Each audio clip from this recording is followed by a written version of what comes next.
নমস্কার বন্ধুরা, আজকে ফিরে এসেছি আরেকটা নতুন ভিডিও নিয়ে। আজকে আমি বানাচ্ছি মটন চর্বির ঘুগনি। তো প্রথমেই ঘুগনি তৈরি করবার জন্য চর্বির ঘুগনি। তো প্রথমেই ঘুগনি তৈরি করবার জন্য খানিকটা তেল নিলাম কড়াইতে। বেশ যখন তেলটা গরম হয়ে এলো তখন তাতে পেঁয়াজ কুচি অ্যাড করলাম। এবার পেঁয়াজ কুচিটাকে ভালো করে নেড়ে চেড়ে ভেজে নিতে হবে। বেশ ভেজে যখন ওই পেঁয়াজ কুচিগুলো গোল্ডেন ফ্রাই হয়ে এলো তখন সেখানে খানিকটা পরিমাণে কাশ্মীরি রেড চিলি অ্যাড করলাম। এটা শুধু কালার হবার জন্যে। একটু বেশ সেটা দিয়েও নেড়ে চেড়ে নিলাম পেঁয়াজ কুচিগুলোর সঙ্গে। এবারে দিলাম আদা রসুনের পেস্ট, তার সাথেও পেঁয়াজগুলোর সাথে একটু ভেজে নেব।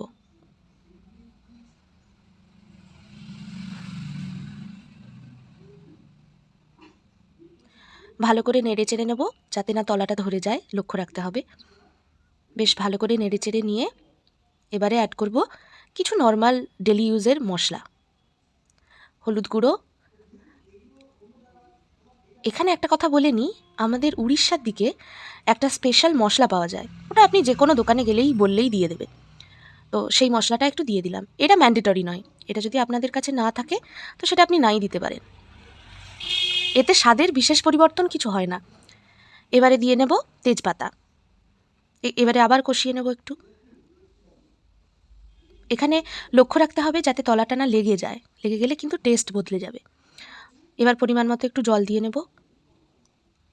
তারপর যখন একটু তেল বেরিয়ে আসবে সেই অবধি অপেক্ষা করব, নেড়ে চেড়ে নেব। এবার অ্যাড করলাম আমাদের শো স্টপার চর্বি, খাসির চর্বি। একটু সামান্য নুন দিয়ে দিতে হবে। এই চর্বিগুলো দেওয়ার পর একটু কষিয়ে নিতে হবে। এরপরে অ্যাড করব আগে থেকে সেদ্ধ করে রাখা মটর বা ঘুগনির মটর। সমস্ত কিছু দিয়ে বেশ কষে একটু কষিয়ে নেব। এরপর জল দিয়ে দেব। ব্যাস, তাহলেই রেডি আমাদের খাসির চর্বির ঘুগনি।